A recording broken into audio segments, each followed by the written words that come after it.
This is a tale of two territories. One, the epitome of a Southern wrestling promotion which began in the depths of the Great Depression and flourished for 4 decades under its patriarch, Jim Crockett Sr.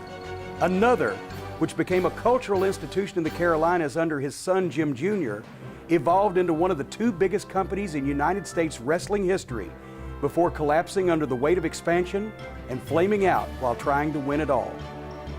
Under the direction of the elder Crockett, North and South Carolina and Virginia did safe, steady, consistent, if unspectacular business for almost 40 years.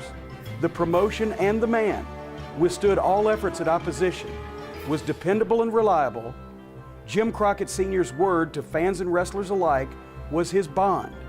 But his death in 1973 led to upheaval, changes in direction, talent, and philosophy, and left his son in the driver's seat of what would quickly become the Cadillac of NWA territories, a 15-year roller coaster ride of undreamed of popularity until it fell victim to its own excesses. It was the Carolinas. It was Jim Crockett Promotions. But in the glory years, all its fans knew it as Mid Atlantic Wrestling.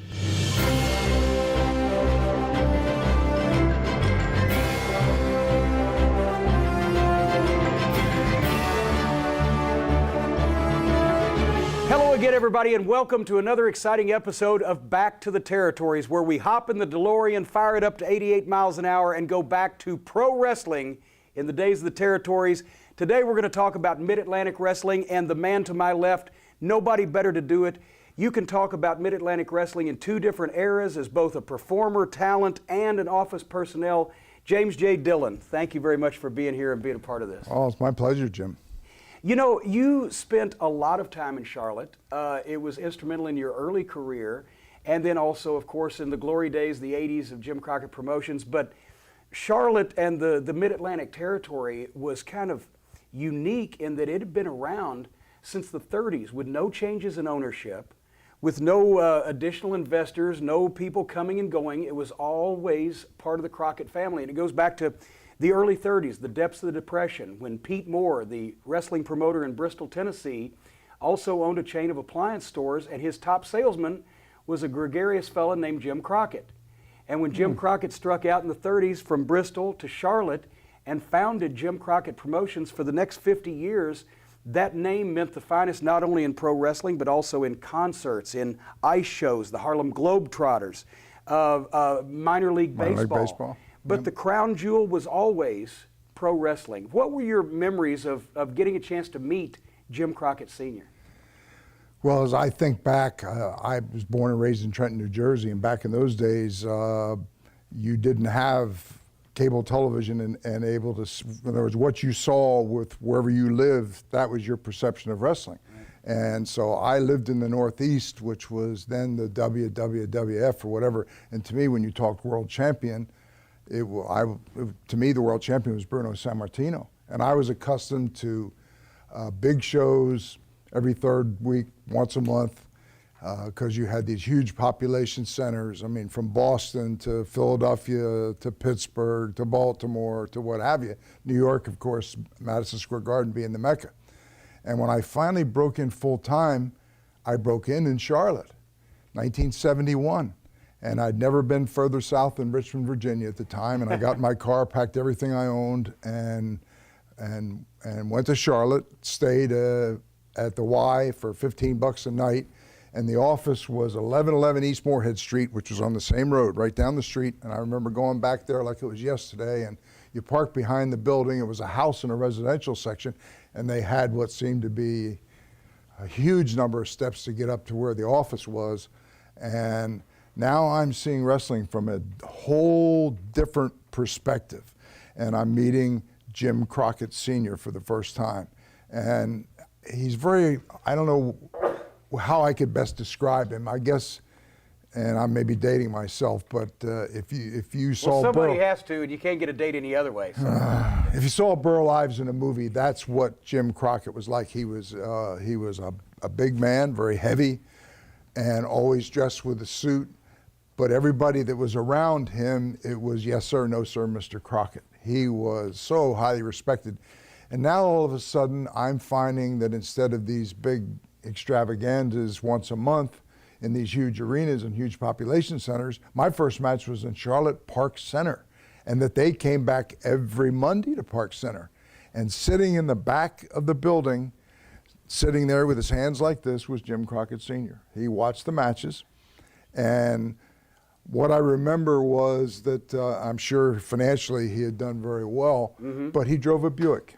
And he drove a Buick because he could have afforded a Cadillac, probably could have afforded a Mercedes or whatever, but his fans were blue-collar fans, and he didn't want to pull up in a big fancy car because these people couldn't afford to ride that kind of car. And then he also thought, of course, as a businessman, why am I expecting these people, or why do they want to give me their money when they see how well I'm already doing? So he drove a plain car. He always made sure to be friendly to the fans. And I understand, even though I never got a chance to meet him, that his word was his bond as much with the wrestlers as with the fans. A handshake deal with Jim Crockett Sr. was better than a contract with anybody else. Yeah, absolutely true. And when I got there were only a handful of guys that I knew. Abe Jacobs was one that immediately comes to mind. And most of the other wrestlers in the dressing room, I had never met before, didn't know who they were. That's a good point, because when Crockett Promotions started, and remember this was before television, and through the 40s and into the 50s, the Carolina territory didn't use big national names. Now, when the network TV was on from 48 to 55, they would bring in somebody that had had exposure on the network television programs, maybe for a week in the territory or a couple of weeks or whatever. But the Carolinas was smaller buildings, run more often, usually weekly, a local promoter in every town, but Jim Crockett out of Charlotte ran the booking office and controlled most of the talent.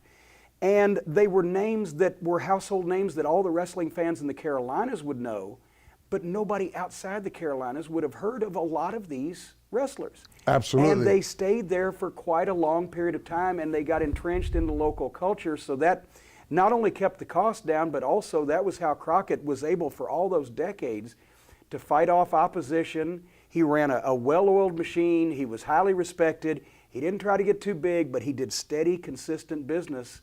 And I don't know whether they even got local television in the Carolinas until after the network run, when territories started really forming, and a lot of the big name stars went back to their home territories and either bought in or stole part of the promotion. Yep. But nothing happened to change the ownership in the Carolinas. It was always Jim Crockett Promotions, and he had that crew there that he could depend on, and week in, week out, year in, year out. The other big thing to me was now I'm introduced to the National Wrestling Alliance, which I didn't really know what that was, and where, to me, champion was Bruno Sammartino. I now find, of course, I had heard of Luthez, and I knew of what great respect that he had in the industry. But when I started there, the reigning world heavyweight champion was Dory Funk Jr., who held the title over not for 4 full years, but from 1969 to 73. For those 4 years, he was the champion. He was and the guy. All those classic matches with Jack Briscoe. And when the champion came to town, it was a big deal. And the champion was respected not only by the fans, but the guys in the dressing room too.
Jim Crockett was not one of the founding members of the NWA, but he hopped on fairly early. But at the same time, you never hear, even though he was a well-respected promoter, probably had more longevity in the late 50s, 60s than anybody in the NWA, he wasn't one of the movers and shakers. He kept his business, his opinion was respected, but he wasn't an Eddie Graham or a Jim Barnett or a Dory Funk Sr., or somebody that had a lot of pull in picking the champion, etc.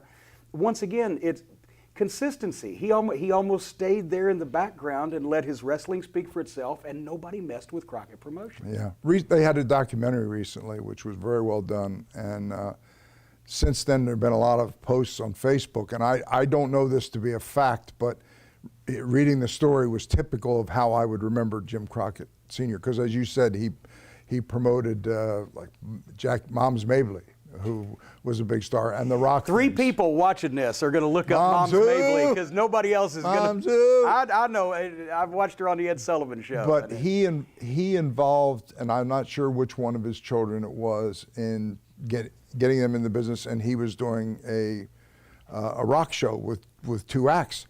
And the way the story went was the night of the show, the opening act, their amplifiers blew, and the headline act somehow looked down on the opening act and refused to let them use their equipment. And so everything was at a standstill. And whichever the sons it was, Mr. Crockett was there that night and explained what the situation was. Jim Crockett immediately went to the headline act and said, I am going to hold your check for tonight 24 hours for every minute that your equipment is not out there for the opening act to go on. And it must have been some kind of a record time that the amplifiers were out there. And I think that's an indication of kind of what you're saying, that he wasn't a high-profile guy that pushed his weight around, but he knew how to solve problems, and when he said something, they knew he meant business. And of all these great promoters, he had fewer problems with his territory for a longer period of time than anybody else. And then let's move ahead. Let's move ahead to the 60s, modern times, because the conventional wisdom about the Carolinas was that it was always a tag team territory. And that's correct, because most of the main events, most of the big angles were centered around tag teams, and they had a revolving door of great tag teams. I just listed some, but the Kentuckians, Grizzly Smith and Luke Brown, the Bolos, who were the assassins, Joe Hamilton and Tom Ernesto everywhere else, but they'd had outlaw assassins in the territory, so they named them the Bolos. Bronco Lubitsch and Aldo Bogny, George and Sandy Scott, Nelson Royal and Tex McKenzie, Gene and Lars Anderson, the original Anderson brothers, then later came Ole, Rip Hawk and Swede Hansen, and of course, two guys that were probably the epitome of pro wrestling in the Carolinas, George Becker and Johnny Weaver. Nobody anywhere else in the Carolinas would know who they were, but literally they were cultural icons, and people grew up in the Carolinas, a couple of different generations, thinking that George Becker and Johnny Weaver were the biggest stars in wrestling.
Well, when I got there in 1971, George Becker was still living. His original partner had passed, and George Becker and Johnny Weaver were the top team.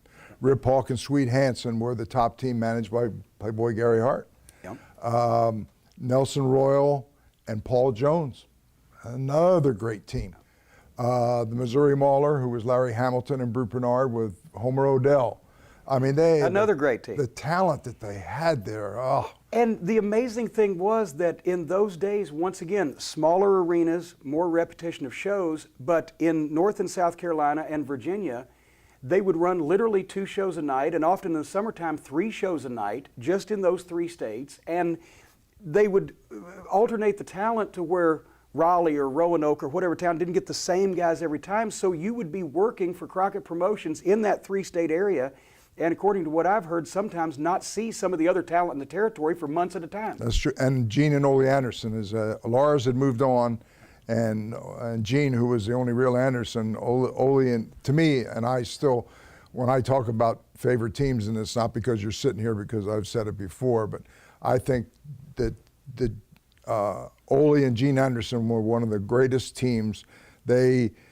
And you saw it with the Midnight Express. I mean, just the style of the match. But they're 2 of the greatest teams that I have ever seen in my entire career, and I mean that. And only Ole would probably disagree with it. No, we love it. We love Ole. Ole, we love you.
At that period of time, through the 60s and the early 70s, as we said, tag teams were featured.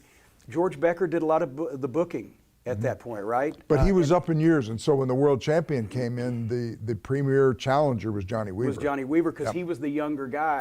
And Becker, in a lot of cases, as bookers sometimes do, stayed on probably a little bit longer on top, but at least he had Johnny to, to get the heat so he could take the tag or whatever. What was the TV situation like? Because there were TV and studios across the territory. WRAL, everybody remembers, in Raleigh was one of the main ones, and that's where Bob Caudle got his start back in the days when Marconi was still in charge of the cameras. But the other TVs, there was Charlotte, right? Yep. Where were TVs? Every week we did, there was a local TV in Charlotte. Again, Mr. Crockett was there, and it was kind of a running thing that he would, just like Park Center, he'd be sitting in the back watching. And I don't know if it was true, but they say as long as he was sitting there not doing everything was going well. But if you saw him start to fidget with his tie, that was an indication that he wasn't really thrilled with what he was seeing. But they used to do TV in High Point and do TV in Asheville as well. And in some markets, obviously, they would air more than one tape, but all of them were obviously concentrating on selling the particular angles that were going into those towns that week. And it was a well-oiled machine. And so once again, Crockett Promotions in a 3-state area with TV tapings, it was no exaggeration to say there'd be 15 shows a week, sometimes more, especially in the summertime when you get spot shows and outdoor shows at high school football fields, employing a lot of guys. But you never heard about it being a big money territory. You never heard about it. I mean, and certainly a lot of guys did well, especially the homesteaders. But you also never heard about the stadium show at that point. You never heard about, they weren't in the big buildings yet. The Charlotte Park Center was 3,000 seats. But the two years I was there, they did go for a big show at what was then the old Charlotte Coliseum. And it was a big deal on Thanksgiving night and on Christmas Day to have the big shows. And if you were on that card, that was that was a Christmas present. It was a Christmas present. And then, of course, Greensboro became a very, very successful market for them, too. So they slowly transitioned to some bigger shows, but nothing like we think of today. Talk about some of the local promoters, because, of course, as we said earlier, in those days, it seemed like every town, or at least every area, South Carolina, whatever, had a local promoter. You know where I'm going with this, old High Pockets, Henry Market. High Pockets, Henry Market, had his pants used to come up to here. And he ran Columbia, and I think he ran, I don't know if he ran Spartanburg and Greenville. And then wasn't he involved in Charleston also? And Charleston, yes, absolutely. Old County Hall. The Old County Hall. And the only thing that outnumbered the fans in there were the termites. And the cockroaches. Oh, my God. The first time I went to the County Hall in Charleston, you could smell the mildew on the curtain on the stage from like 20 feet away, and I got allergies. So I was sneezing by the time we got to the ring. But they ended up, it was a historic building, and they renovated it, made it the King Street Palace here 20 years ago. And now I understand from talking to somebody down there that they've made it into apartments or condominiums. And I'm just thinking, the giant cockroaches that ran around probably up Haystacks Calhoun's ass. Two stories that immediately come to mind about that building. One was that behind the curtain, they had a pit that went down below, like where they could put a piano and raise it.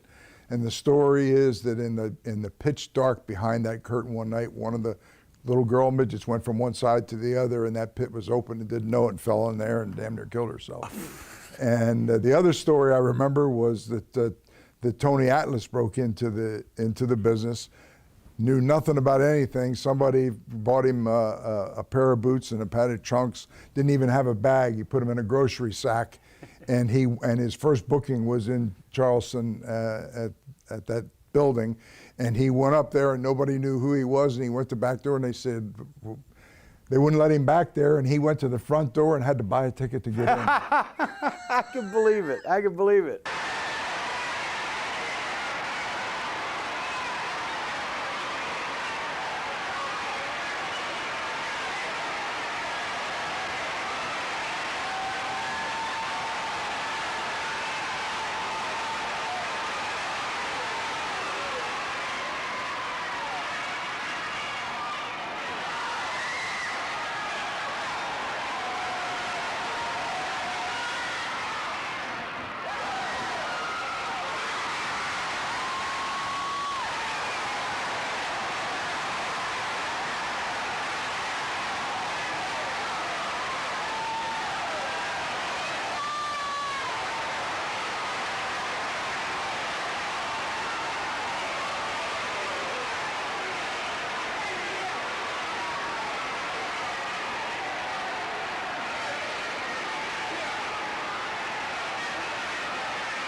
Let's go back to Henry Marcus for a second. We talked about how, but the classic, I don't know how old Henry Marcus was, really. I think he served the second course at the Last Supper. But as you said, his pants came up to here, and he was this little wizened old, crinkled old man, and he talked like this. Boy, what's the matter with you? Don't you know we got to get them people in there? We got to get the houses up. How the hell are we going to get the houses up? And we used to laugh that he would actually, he wore his pants so high, he would reach to get his wallet out of his back pocket like this.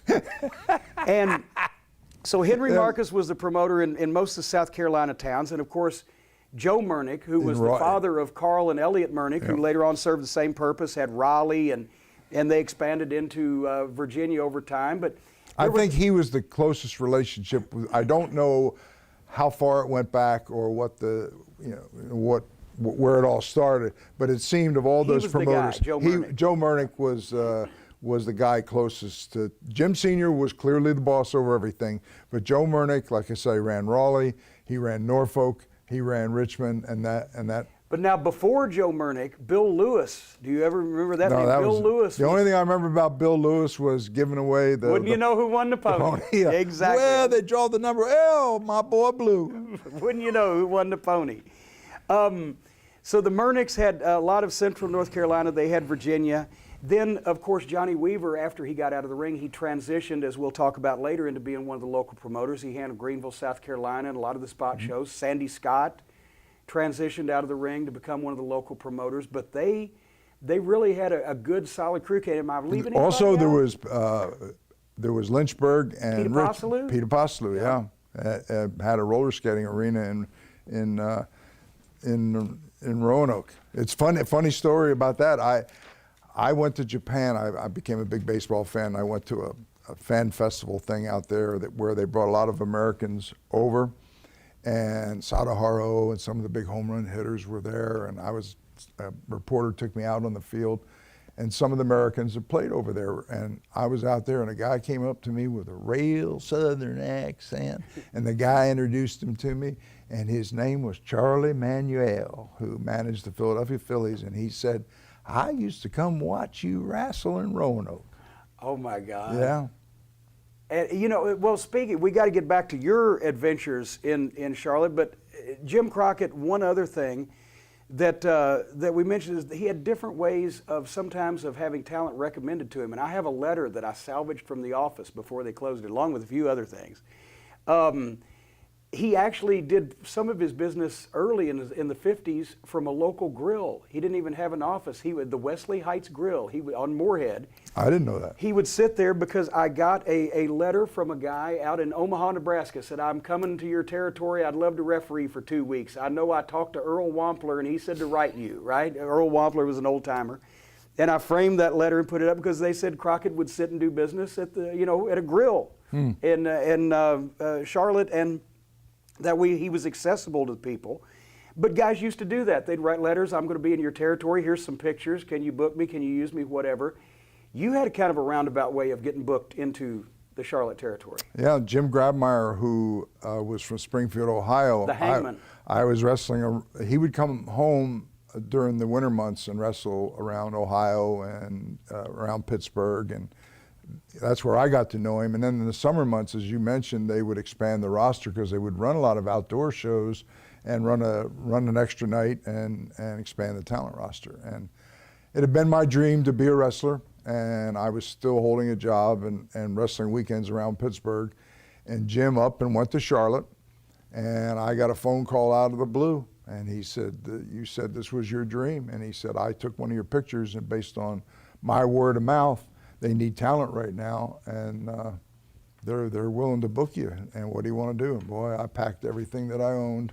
An old beat-up Chevy. I was living in Niles, Ohio, and never been further south than Richmond, Virginia, and drove day and night till I got to Charlotte. And my first match was in Park Center on that Monday night against Gene Anderson. You don't think they were trying to check you out or anything, putting you against Gene first night in? Yeah, no, well, just a little 6-8 minute match, kid. How long did it go? Went about 15 minutes. Because Gene was having fun? Gene, and then the referee came in after and kind of a big smile on his face and kind of, along with what you're saying, it's like, I guess, kid, you did good. Gene had nothing but good things to say. So that was the beginning of a whole new thing for me. How much pull did Gene have? Because Gene was the Anderson. I mean, a lot of people, Ole, great promo and went on to become a great booker and promoter and et cetera, but Gene was the guy that started the family dynasty, and especially in the Carolinas, he had a ton of respect from the fans and the boys. How much pull did he have at that point behind the scenes? Well, he was very quiet, where Ole was very verbose and outgoing, and you knew right where you stood with Ole, and sometimes he wasn't very politically correct with what he said and how he said it. But Gene was kind of like the silent one that I think carried a lot of stroke. And culture shock we were talking about before we went on the air of you moving down to Charlotte, and just a few years after the Civil Rights Act was signed, and you still got to see firsthand that they hadn't gotten the memo yet everywhere. Yeah, and even in Park Center on Monday nights, the Afro-Americans used to sit in one section, and when they changed the law, I graduated from college in '64. The Civil Rights Act was passed in '66. This is 5 years later, 1971. So it hadn't been that many years.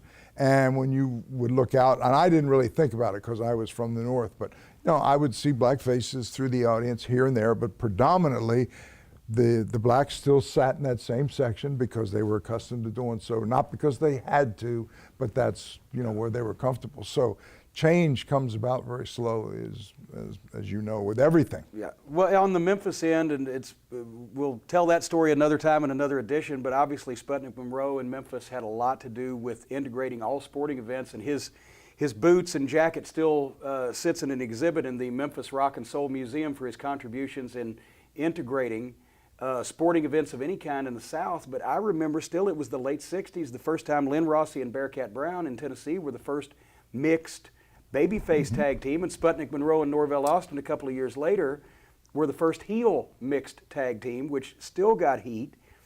But there was always a good amount of black babyfaces in the Carolinas, and they didn't cause any problems. The world still turned, right? Luther Lindsay was a wonderful one. In fact, I sadly was in Park Center the night that he passed away, and I had become very close friends with him. And along with Abe Jacobs, who was another personal friend of his, had been a guest in his home, made trips with us, and Stu Hart used to talk about among his list of tough guys. He was one of the Luther guys Lindsay was one list, of, yeah. but by the time I had met him, apparently he'd had a horrible wreck out in Oregon, going through the windshield of a car, and had this horrendous scar down here, and was just the shadow of the man that he once was, and still was a stud. And he wasn't real tall, but again, greatly respected. With that kind of schedule and that many towns, as a matter of fact, what was a typical week like? Was it Charlotte was on Monday? Start us off there. Can you remember off the top of your head? Or if you can't remember, you can check this wonderful publication, Wrestlers Are Like Seagulls by J.J. Dillon, and I will leave you to find the book somewhere on eBay or wherever, because it's sold out first printing, right? Yeah, but there's a second printing soft cover. Second printing out, coming. Yeah. Get the book and find out why wrestlers are like seagulls. It's a quote from Vince McMahon Sr., but this is a great book. What was the week like? When you started out on Monday in Charlotte, you lived there, where'd you go? Yeah, you wanted to be in Charlotte, that was for sure, because you were home and drew well. Tuesday was Columbia, was the main town, as I remember. Wednesday was primarily Raleigh TV, or you might go to Asheville TV. They ran TV both nights. Thursday, the main town was Norfolk. Friday was Richmond. And then Saturday was Roanoke, but they also ran Spartanburg. And back in those days, they didn't run on Sunday. That's right, because there were a lot of blue laws. No wrestling on Sunday, no liquor by the drink, no fun. No television after 11 o'clock. The talent, especially the baby faces, those were the days of homesteading, where once a baby face got figured in, he didn't want to lose that spot, and he liked living in one place. So a lot of times the heels would rotate, but the baby faces would stay put. But you could have a run in the Carolinas for a year or more, and people wouldn't get tired of you, right? Because there was so much. Yeah, you weren't back, like you said. You yeah. pointed out they weren't back. You weren't a lot of territories that ran one town a night. You were back every week, and some guys burn out in 6 months. I was fortunate. Usually, I could stay a year, and you'd get that feeling, hey, before it's time to move on, so I can come back and have another run. But there, you bounced around. You've booked in so many different places. You've been involved in wrestling in one fashion or another for almost 50 years. Is it a lost art when guys now they won't leave, or they're not allowed to leave until they've been beaten into powder? And I don't mean to go off on a tangent here, but one of my favorite phrases is, how can I miss you if you won't go away? They don't understand, as talents, they need to be recycled. Mick Foley was great with that. He'd smell when he wasn't getting the right push or used right. He would leave, and he would sacrifice short-term income for long-term prosperity. And it used to, the guys would figure, unless they just really had no other option, it's time for me to get out of here so I can come back and still be a star. If they beat me into powder, I'm never going to be good here again. That's kind of an art that's been lost, don't you think? I think so, but it also worked the other way too. That a lot of the promoters, I use Kansas City as an example. Bulldog Bob Brown stayed there for a long time, and he and Bob Geigel were very tight, and Bob Brown was the champion for much of that time. And it was a territory. But it was Kansas City. No, it was like being the nicest guy in prison, right? It was a championship. A lot of money to be made, but Bob Geigel, the promoter, knew that his champion wasn't going to pack up in the middle of the night and leave town, and then how do I address that? Of which there may be many. Right, and so there was a loyalty both directions. That Bob Geigel and Bob Brown stayed there, and he knew that Bob Brown wasn't going to go anywhere. So he was rewarded for his loyalty. So it really served both of them. But you can't do that with the whole roster.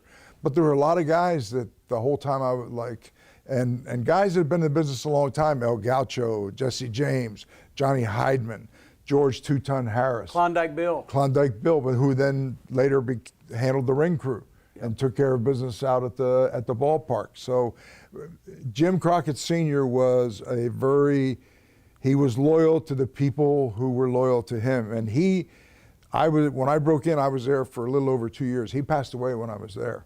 And I remember I was in Spartanburg on a Saturday night, and I had heard that he was in the hospital and no indication there was anything serious. And the word came that he passed away, and it was front page news on the Charlotte paper Sunday morning, and the matches on Monday at Park Center were canceled. The funeral, I attended the funeral, and the who's who of the wrestling business came there basically to pay their respects. That was in 1973, and it caused a lot of controversy and upheaval, and we've touched on the respect that he had with the fans and the wrestlers. Obviously, if it was front page news, he was a big deal in Charlotte, right? He was a big deal all over the Carolinas. What did the guys think? Because we'll talk about who took over for him for a short period of time in a second, but what was the viewpoint of the guys? My God, he's gone. They'd never known anything in the Carolinas in the way of wrestling since the days of Frank Gotch.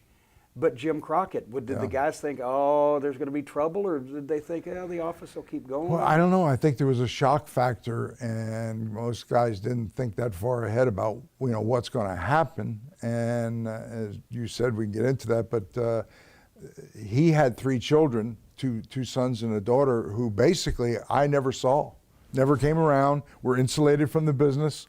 Assuming by choice of the mother and father. Except for David, after he got out of college, do you remember? Did you ever see David wrestle? I wrestled David. Oh my God!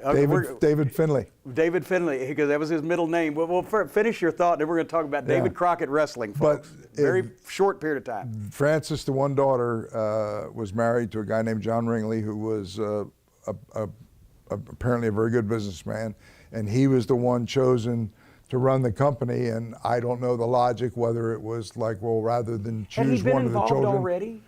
Not that I remember. And but he immediately, took control, and it was obvious that he was a smart guy. If he had been involved already, then I can understand that. But and he may have been. I could be corrected, but I don't remember him being around. There had to be something if Jim Jr. nor none of the children were chosen because they hadn't been around, and they picked Ringley. Does that speak well of the kids? Maybe Ringley was involved, but not visible and up front. But the 3 children definitely were never seen. They weren't involved. Actually, 4. Let's not leave out poor Jackie. Well, the black sheep. Yeah. It was the one with the personality. Yeah, that's right. Yeah, it was. Yes, that's right. And a nice guy, really a nice guy. They're all actually. the whole Crockett family were wonderful people and were wonderful to me. Jackie was just more over the top than he was. He lived in his own world. Guy. Yeah, and he still does. Yeah, he didn't have any great ambitions in life. He was the top cameraman and good at what he did, and enjoyed doing that. And that he was happy doing that. He was the one that you would find at the Waffle House or at Denny's with a stripper at 3 o'clock in the morning on South Boulevard or whatever. You wouldn't find Jimmy or David or Francis there. No. But David is a wrestler. The story I heard, and I actually have the only film that I know that exists of David wrestling. It was against Swede Hansen. I'd love to see your match with him.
David, after college, he had wanted to be a wrestler, and I heard the story that Jim Crockett, right before he passed away, so sometime around 72 or 73, said, all right, we're going to book him.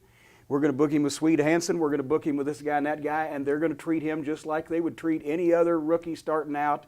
His name is not Crockett. He's David Finley, and they're going to treat him like any other guy. And his career as a result of it was brief until he got it out of his system, right? What I had heard was that the mother was dead set against it. Didn't want one of her children to be actively involved in the business, which you know would make sense. And I never heard the other side of the story that the senior wanted him booked with people who would not hurt him, discourage him.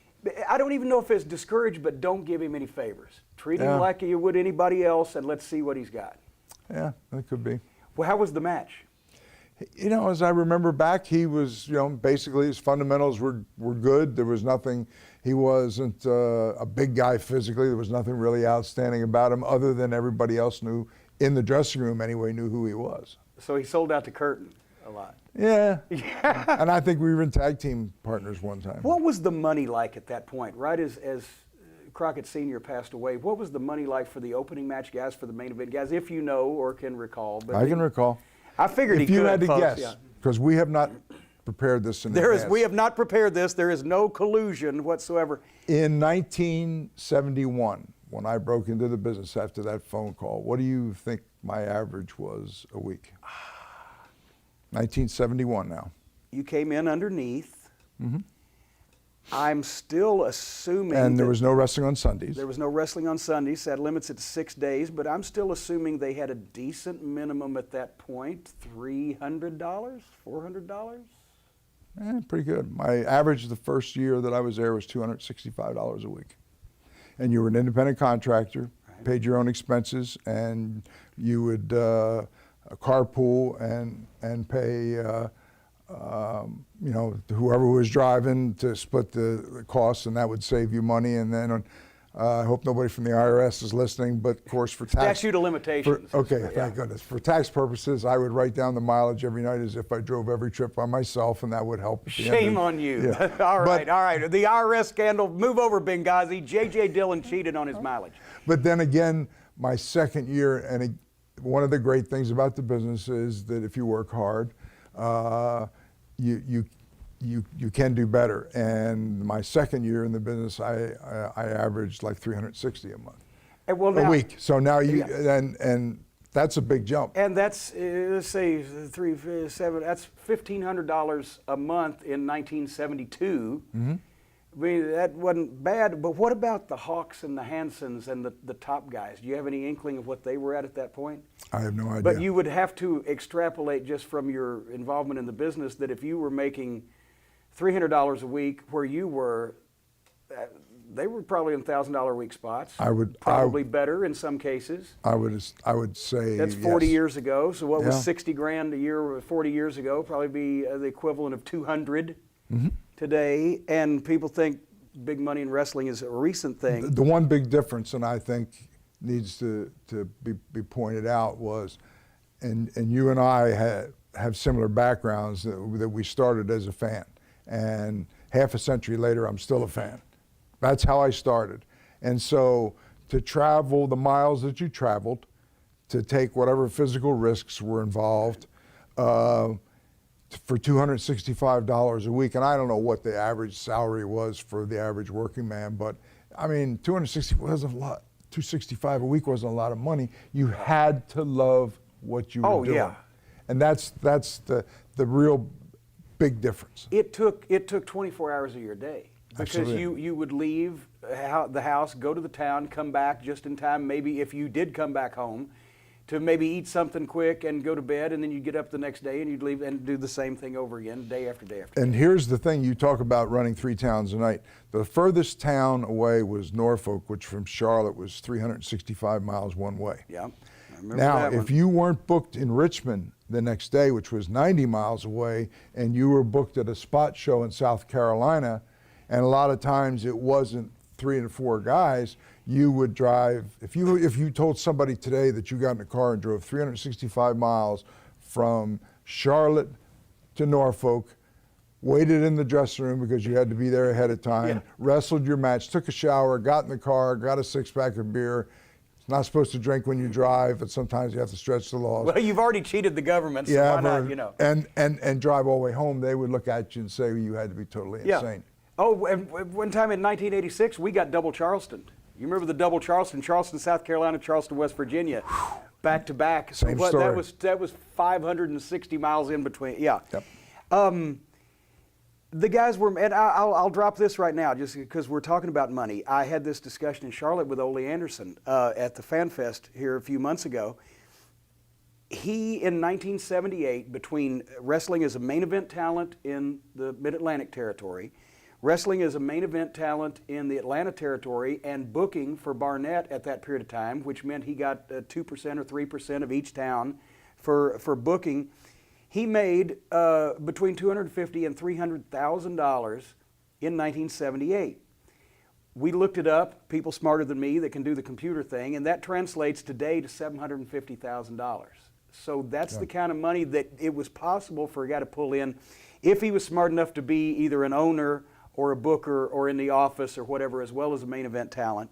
And not to interrupt you, but when we talk about Hall of Fame, I always felt that Ole Anderson was Hall of Fame worthy because he drew nothing but money. He was a very smart guy, and the feedback that I get, well, yeah, but he didn't wrestle that many places. He didn't travel. Didn't travel. Why would you? Well, why would you? You answered the question. When he you lives make that in North kind of Carolina money, with beautiful weather, or in Atlanta with beautiful weather, and he owns part of both promotion, or one promotion, and books for another promotion. He's making literally $750,000 in today's money. Why are you going to go to Kansas City? and between Florida and Charlotte and back to Georgia, he didn't have to and take a few times off to go to. And that was Lawler's gimmick. Yes. Jerry Lawler. People say, well, he never left Memphis. I don't mean to get off on a tangent here, but nobody's going to stop me. So I saw his check one time when I just started in the business. He's handing out the checks, and his is laying there and I couldn't help because it was not in an envelope, and it was for $3,952, right? Yeah. I said, Jerry, was that for last week? He said, that was for last Monday. He had 10% of Memphis. But they drew $39,000. But he also earned it. Because he drew $39,000. Absolutely. And that's the thing is, there was big money to be made in those instances, and Dusty was involved in it for years, and so was Rick, and we'll get on that in a second. But Jim Crockett dies Sr. in 1973. John Ringley is chosen to take over the territory. At that point, you had a history of 40 years of good, solid, steady business. The formula they'd used, the tag teams on top, the homesteading baby faces that were household names, they decided to shake it up. And Bill Watts says that it was John Ringley's idea, and he brought George Scott in to implement it. George Scott, because John Ringley is gone, and we'll talk about why in a second, most times gets the credit for booking the turnaround, the re-education of Mid-Atlantic Wrestling to a singles territory featuring major names that were national names in wrestling. Do you have any idea, was it Ringley that said we've got to move in this direction and George Scott implemented it? Or was it George Scott that said, well, you've got to do this and we're going to start with Johnny Valentine? Yeah, that's one question where there is a void in my career that very familiar with Jim Sr. and with Ringley taking over, and then I left. So when George Scott came in, I was traveling the world, but it was a period of time where Ric Flair, Johnny Valentine, Greg Valentine, Wahoo McDaniel, Blackjack Mulligan, you start making a list of the names, Roddy Piper, you start listing the names, and but still you got to know what to do when you have that kind of talent. But they just completely blew the lid off of that of the territory. It started with Johnny Valentine, and let's get into John Ringley for a second, because he was there for a hiccup and a cup of coffee, but he was chosen to take over from Jim Sr., and he was married to Frances, and he was running the company, and then real life got in the way. Yeah, the story that I heard was that they bought an airplane, and it seems like Crockett's and airplanes are a bad... Yeah, they should have learned. bad mix.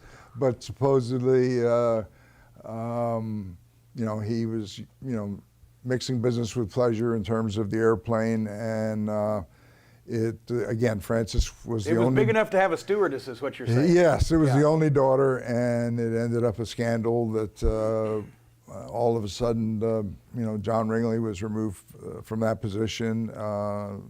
And the family. He and Frances were divorced, and then that thrust really Jimmy Crockett into the scene as the eldest son, and I wasn't there right at that time that happened. I came back in '83, right as Dusty was coming from Florida in. George Scott had left, and I don't even know the circumstances about why he left. And I'm sure that that plane crash that basically crippled Johnny Valentine and ended his career could have killed Ric Flair. Yeah. But I didn't meet Ric Flair in Charlotte. I met Ric Flair in Amarillo when I was wrestling there. That they saw Flair had potential to be something really big in the business, and what they used to do was to, because of the small territories, send them out. Just like they would send guys to Madison Square Garden and say, oh, you work the Garden, guys from Japan, the Von Erichs, what have you, and the same thing with St. Louis. And so I met Ric Flair for the first time when he came to Amarillo for a week, and then when he came back to Charlotte,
When I came in 1983, Dusty was just taking over. I had a good working relationship with Dusty. I'd been with him for several years in Florida. Dusty gets a bad rap sometimes, whether it's his personality or perceived ego. And Dusty does have an ego. I'm not denying that, but a lot of successful people have an ego, and that's part of why they are successful. And some people, it consumes them. Some people can handle it. And Dusty, I'm going to go on record as saying he got a bad rap. Dusty is a great talent in the ring. He was a legitimate athlete. Yeah. First time I ever saw Dusty Rhodes was in 1968. I'm doing a TV for the Sheik in Walled Lake, Michigan, and I'm in a tag match, and who's across the ring but the Texas Outlaws of Dusty Rhodes and Dirty Dick Murdoch. A slimmed down Dusty Rhodes by comparison today, but you could see that he was day, a ball of fire. Oh my God, the way he could move around and shake and do the whole thing. He was a good football player, and he was a very good baseball player. He was a very good athlete. And ran the bases. And but we'll praise Dusty shortly, but we're going to go back because let's tell the people the flavor of how they changed the style. They brought Johnny Valentine in. They were used to tag teams on top, not used to major national stars. Johnny Valentine came in, and the first thing he did was slowed everything down to a complete halt. Yep. Because that was Valentine's style, and he probably started the phrase that Terry Funk has taken and other people have taken. I can't make them believe that wrestling's real, but I can make them believe that I'm real. In 1957, still a fan, had a fan club for Johnny Valentine. And it was before I broke into the business, obviously, before I refereed.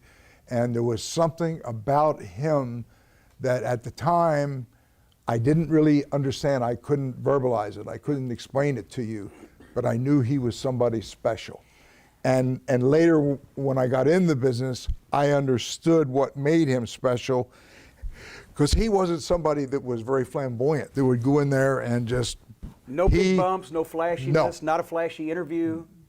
He got more out of a stare, and like you say, and I have heard that phrase attributed first to him, that I can't make a wrestling fan believe that wrestling is real, but I can make him believe Johnny Valentine's real. And he convinced a lot of people. He'd cart those guys over that top rope and hit them with that forearm, and the sweat would fly, and you would see the imprint of the arm and the welts.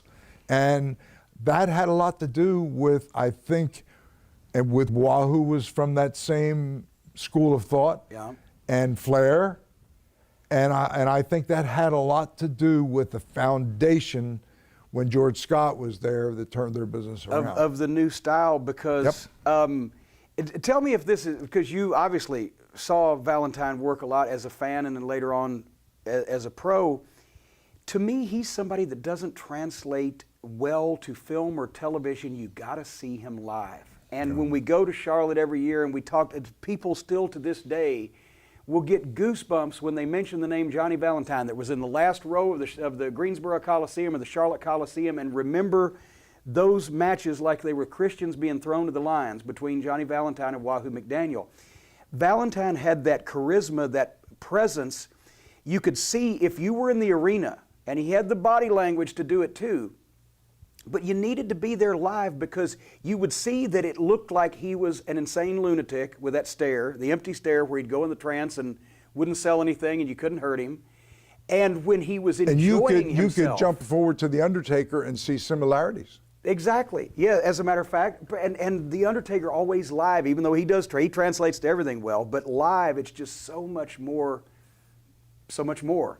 But you would hear Johnny Valentine land the blows, you would see that he was nuts, and he built the live business, and he'd stink the match out until they were on his time, and then he'd get up, and by the time that he gave them something, they were begging for it, and then came the payoff, and of course, if you have an antagonist, you need a protagonist.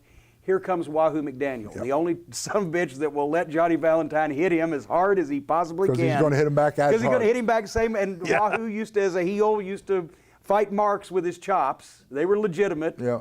And so that built the basis. If you ask the longtime fans of the Carolinas now, nothing topped Wahoo McDaniel and Johnny Valentine, because they could literally believe that these two guys, that looked, one was a lunatic and the other one was a former pro football player and ran 26 miles and drank a quart of motor oil on a bet in college. That's legitimate.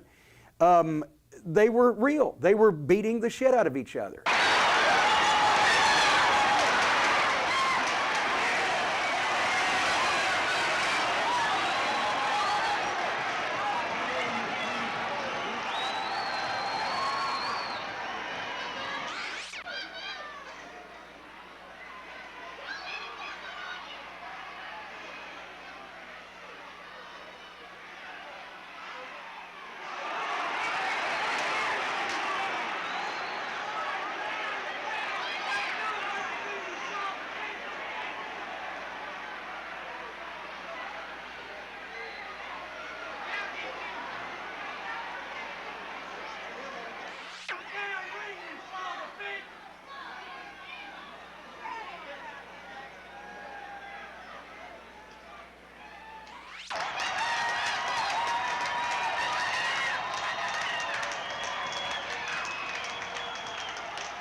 See, nowadays, and you've experienced this, I'm sure, with Smoky Mountain and your whole time in the business, and it got worse as time went on.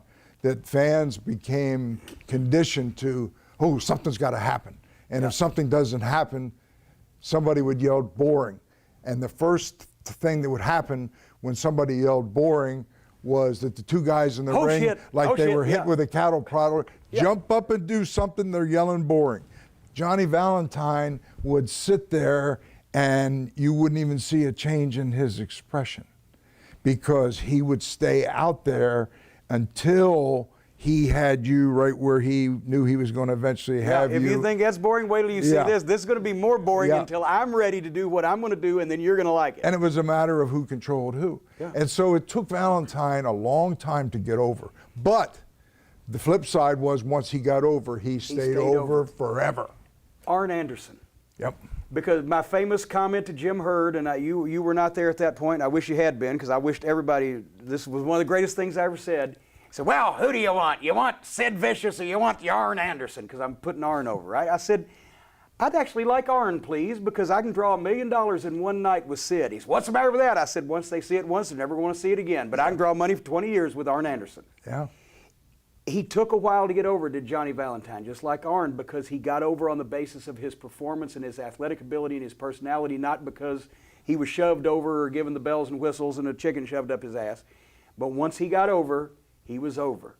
Now you've got Valentine, now you've got Wahoo. Now they started building the rest of the card, and Wahoo McDaniel recommended the kid from Minnesota. It was going to be something, Ric Flair. They bring Ric Flair in, team him up with Rip Hawk, because now he's got a veteran to be his partner. Got that rub. You got the rub of a guy that's been on top for a long time and is ready to be moved out, along with all the rest of the homesteaders. And it's a new time where they expanded the championships. Blackjack Mulligan, let's not forget him. Well, now he was a little bit later because now, remember first, you got to. This was their master plan because I went back and studied this. They expanded the titles from the Eastern States title and the Mid Atlantic title. All of a sudden, the United States Championship. That was what Johnny Valentine and Wahoo McDaniel were fighting over, was the U.S. title. And the World Tag Team titles. Now the Anderson brothers are the World Tag Team champions. The titles started getting bigger. They started doing a little bit more modern booking. It wasn't quite as predictable maybe and pattern-like as it had been. They started going to the bigger arenas. Now all of a sudden, here's the Charlotte Coliseum instead of the Park Center. Now all of a sudden, here's the Greensboro Coliseum. Richmond, the Coliseum. Where did they work in Richmond before? When I first went there, I worked at the fairgrounds. Oh my God, and I worked in the basement of the Norfolk Scope. That's in the parking garage. Ring of Honor went there. It's still there, and it still looks like shit.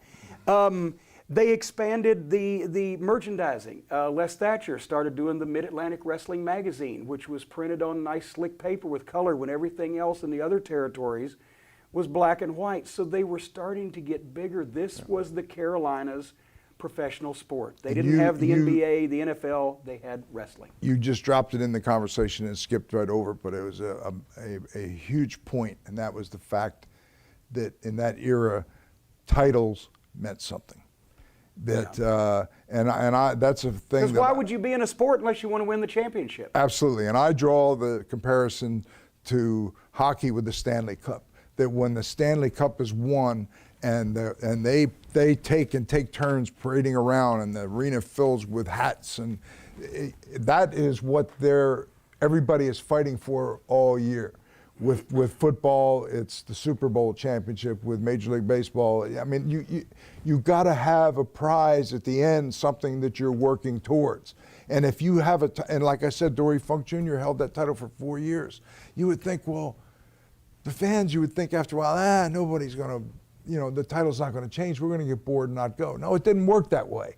It's like those fans thought that I think tonight might be the night, and I want to be able to say I was there. Because now remember, here's the thing. They weren't traveling on the road with Dory Funk Jr. every night for 4 years. Dory Funk Jr. went from territory to territory. So when you got a world championship match, not only was it a big deal and you hadn't seen it in a year or in 3 months or in 6 months or 2 years, however long it's been, the number one contender in your area, usually your regional champion, got the title shot. And it was Dory Funk Jr. or whoever the NWA champion's job was to make it look like that guy should have won, but the champion was just a little too smart or too tricky or just barely pulled it out by the skin of his teeth. But son of a gun, the next time that guy gets a match, and it's going to take him a year to get a rematch, except in the bigger territories, it might take 3 months. And Dory Funk when they talk about great champions, his name a lot of times kind of gets skimmed over. And I kind of, like you did a little bit of research and saw that he was champion for a 4-year span. And I looked, and one of the reasons why he was a great champion, that if the door opened right now and Dory Funk walked through that door, you would look at him and you would say, "That's the world champion?" Yeah. I think maybe I could beat him. Yeah. So the fans thought that their guy had a legitimate shot of beating him that night. And he went out there, and the job of the world champion was to take the top challenger and leave him not only as good, but if possible, better than before that. And he was a master of that. Yeah. And the matches that he had with Jack Briscoe were classics. And I, as being on earlier in the night, like a big show at the Charlotte Coliseum, would go and sit up at the back of the bleachers, and just fans would be enthralled with what was going on. I would sit there, and I wanted to watch because it was a masterpiece. It was our art form at its highest level. I'd like to take just a moment now to talk to you particularly about what's going to be happening at the Greensboro War Memorial Coliseum on Thursday night, February 17th at 8:15. As all of you perhaps know, and if you don't know, of course, Mr. Jim Crockett and Eddie Graham, the producer of Championship Wrestling, have been longtime friends, and Mr. Crockett has many times come to Florida to aid and assist Ed in things in regards to wrestling. And of course, Ed has certainly returned that aspect of their relationship, I would say, twofold. I understand now that Mr. Crockett has finished negotiations with Sam Muchnick of the National Wrestling Alliance, Ed, and through your help and cooperation, we're going to watch Jack Briscoe go up against the World Heavyweight Champion in Greensboro. Yes, that's true, Gordon. I'm real happy to be able to assist Mr. Crockett in any way that I can. Like you said, he's been a longtime friend, and I think one of the outstanding promoters in the United States. He strives constantly to bring the very finest competition, because that's what fans every place want to see. And of course, I've been quite involved with these two tremendous athletes, and being able to sign a match, and Mr. Crockett's helped me out on many different occasions. And so anyway, Mr. Muchnick and Jim, they have selected Greensboro to host this big, tremendous World Championship match. I don't think I need to go into, I have mixed emotions really as far as it's concerned. I've been a big fan of Dory Jr. for a long, long time. Really a great athlete and a great champion, but I guess it's the old American tradition that we like to see a champion unseated and defeated, and it's just the way it is. We pull for an underdog, and Briscoe, of course, just one of the all-time great athletes, a 2-time national champion at Oklahoma State University, the Florida champion, and we could go on and on. It's a colossal match, and I'm real happy that I can be of some small part in helping Mr. Crockett bring this match to Greensboro. And of course, I'm planning to be right there at ringside to congratulate the new world's heavyweight champion. Well, before we go any further, and before I talk to Jack Briscoe, the Florida heavyweight champion and the challenger at this point, I had an opportunity earlier to speak to the world heavyweight champion, Dory Jr., regarding this match in Greensboro, and he made some very interesting comments. Gordon, I expect a tremendous match out of Jack Briscoe. And as you know, just a whole lot has been said, and a whole lot has happened. A whole lot has been said about the hard feelings between Jack Briscoe and myself. Well, I guess this is true, because when you're competing for something and trying very hard to succeed and to be the, as they would say, the top dog in professional wrestling, tempers do flare, and feelings do get strained, and there is just a tremendous amount of strained feelings between Jack Briscoe and myself. But still, I think the people can expect one hard-fought wrestling match, because I've always felt myself, my father always taught me this, that a wrestler can beat a fighter, a street fighter, or whatever it is. So this time, when I face Jack Briscoe, everybody can expect one hard-fought wrestling match. Wrestling is what brought me to where I am. Wrestling is what brought Jack Briscoe to the top in professional wrestling. That's why he's the #1 contender. So expect one real hard-fought wrestling match in Greensboro Thursday night. Jack, I wanted you to hear those comments by the World Heavyweight Champion, and I might also take this opportunity to congratulate you. You're on a tremendous win streak, and you've also accomplished the Eastern Heavyweight Championship, which is no small accomplishment. Thank you very much, Gordon. I appreciate it. And the Eastern Championship and also the Florida Championship means a great deal to me. And there's one championship that I want very badly, and that's the World's Championship. And right now, Dory Funk Jr. is holding that championship, and I've tried many ways, and I've tried for a long period of time to try to get a match with him. And I finally got this match. And believe me, he was speaking a while ago of strained feelings. And of course, there may be strained feelings, but there's one thing that I want, and there's one thing I won't stop until I get, and that's that World's Championship. And he's the man holding it, and he's the man I want to defeat. And I got my chance right there in Greensboro. And I believe the way to beat Funk is he is the champion. He has to be beaten, so I've got to carry the fight to him all the way, 100%. Jack, the only thing I think everybody's aware of your extremely volatile temper, and I hope that you don't let that cloud your thinking in the match. Well, in this kind of match, Gordon, you can't afford to, Hardy, because once you lose your cool, you're going to get beat. Thank you so very much, Jack Briscoe. We'll be back with more action on Championship Wrestling right after this message. If the world champion was on the card, did any of the boys leave? No.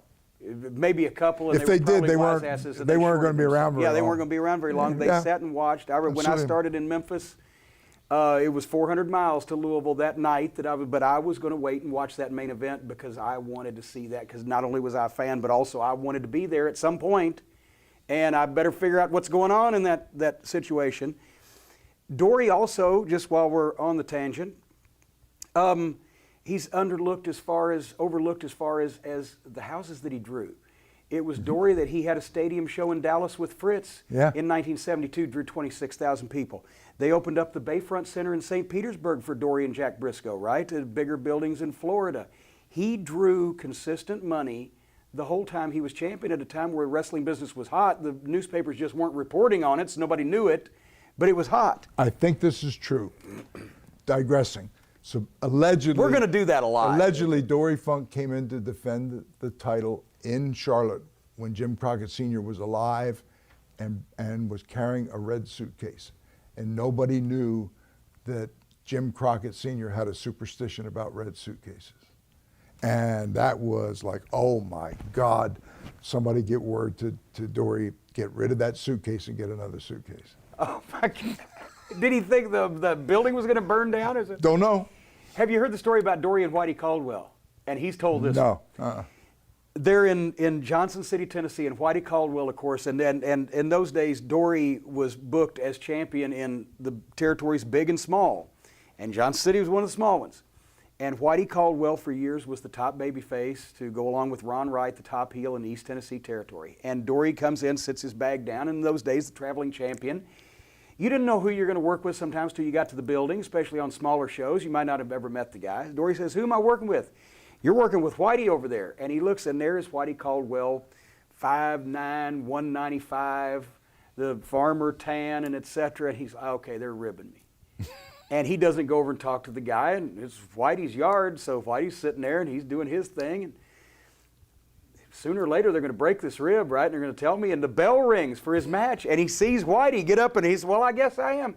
Went an hour Broadway with Whitey Caldwell, and has written in his website that he had nothing but good things to say about Whitey. He was a tremendous professional, had a great match, realistic, tough, and rugged. Hurt business in the town. You know why? The people in Johnson City knew there was no way in the world anybody could last an hour with Whitey Caldwell. But okay, so big names. I challenged Dory Funk for the world title my first year, 1972. In Charlotte or in Amarillo? It was in Norfolk. And the reason being, and you would know because you've been there, Norfolk and Richmond were only 90 miles apart. Right. So the TVs overlapped. So Johnny Weaver couldn't wrestle Dory Funk both places because, they were aware, they were attention People to actually detail paid and attention. logic. Yes, detail, attention, so and obviously logic. Weaver was Richmond was the stronger town at the time, and the way it came about, and in this business, a lot of my perceived success was because I had a lot of help along the way, and Johnny Weaver was one of them. And Johnny Weaver had an idea and came to me, and the time prior to this time with Funk coming in, at Channel 5 RAL in the world champion very seldom ever wrestled on TV. Didn't need to. He was a world champion, but every now and then they would show up in a suit, do a promo, or they would, or tag match sometimes. And so Weaver had an idea. He says, "I'm going to put you with Dory Funk on a TV match," and he said, "I know you'll have a great technical match with him and a non-title, and Dory Funk is the winner." And then he said, "The following week, I'm going to put you back out there for an interview where you say, oh, you know, I was a nervous wreck until I got in the ring, and all of a sudden it dawned on me that, hey, this guy puts his pants on one leg at a time just like I do. And if I could ever get him back in the ring in a 2 out of 3 fall match, he's every night preparing for the Jack Briscoes of the world and all these top, but he knows nothing about me. And I've studied him, I have nothing to lose." So when they gave me the match in Norfolk, and to be perfectly honest, I still have the newspaper clipping at home. The other feature match was Johnny Weaver against Playboy Gary Hart, tape fist, only can win with a knockout. And then it was Rip Hawk against, I mean, so the card was stacked. I was about to say, they knew that possibly you weren't the top challenger to the world champion, so they're going to stack the card up a little bit just to make sure that. But on that newspaper clipping, it says world heavyweight title match, yes, and I'm very proud of that fact, because it was an honor in those days just to be a challenger. There was also the thought in a lot of cases that you did not want to demean the title or the champion by doing frivolous angles or putting them in with people that they shouldn't be in with, at least in a competitive situation, et cetera, et cetera. And I think that's what led to the prestige also. And there was the world title match style. Even no matter what kind of wrestling was over in a territory, a world title match was always worked just a step ahead, a little bit up. The other side of the story is, too, when you had the world champion for a week, that was an opportunity to increase your houses. Yeah. So why would you then take one night and sacrifice it by not putting somebody in there that was going to draw your house? Well, because they would never expect it. It'd be a surprise. And like Amarillo, they used to have championship prices. They would raise the ticket prices 50 cents or whatever. Championship. If the world champion, because it was once again taken from professional sports, whether it be boxing or whatever, if the world champion is on the card, that means the promoters had to pay a larger guarantee to secure this match with the champion and the top challenger, which meant the tickets were up $1 or ringside was up $3 or whatever it may be, because you increased your gate. Yep. And that also did pay the booking fee, because not only did the NWA champion in the glory years get, was it 8 or 10% of the gross, supposedly? Yeah. Supposedly, before they raked it and ran it through the separator. But the NWA after champion, whoever got first count. Yeah. The NWA champion got 8 or 10%, and then the NWA, for booking the champion, got another 2 or 3%. So sometimes you needed to boost your gates. But that was indicative, and we talked about the changeover with the talent headed in a more, or the style headed in a more singles-oriented, bigger titles, bigger national names, and now you can talk about from 1974 to 1979, and I did this off the top of my head, because you could literally list every wrestler in the world that appeared in the Carolinas, but on the heels of Johnny Valentine and Wahoo McDaniel, in those 5 years, Ric Flair, Ricky Steamboat, Jimmy Snuka, Blackjack Mulligan, Greg Valentine, Paul Orndorff, Ole and Gene Anderson, the NWA champions Jack Briscoe, Terry Funk, and Harley Race, Jay Youngblood, Dick Murdoch, Dusty Rhodes, Andre the Giant, Mr. Wrestling Tim Woods, Roddy Piper. And that's just off the top of my head, and that's a short list, especially the big shows in Greensboro, tag team tournaments, Thanksgiving night, the big shows in Charlotte. You would literally see a who's who of everybody from the NWA, and in some cases from around the world. Carlos Colon worked preliminary matches at one point in time in the Carolinas. With a talent roster like that, you and I could sit down and we would be wealthy people. We would be farting through silk. Oh. We could book the world, James. That was the kind of talent that the Carolinas saw, and suddenly, obviously it took, and George Scott, and I've said this in the past publicly, the only dealings I ever had with George Scott was when he came in 1989 in WCW for that very brief period of time, and he didn't like us, and we weren't very warm on him. But I think that he did, if he wasn't a genius booker, he picked talent that was experienced enough and knew how to get themselves over and knew angles that worked for them in other territories. Hey, Blackjack Mulligan might say to Flair, we can do this deal that I did with Murdoch down in Texas, where we can do this with a horse or what, and then they'd put their own angle together. They made him look good. They made him look good, Yeah. I think.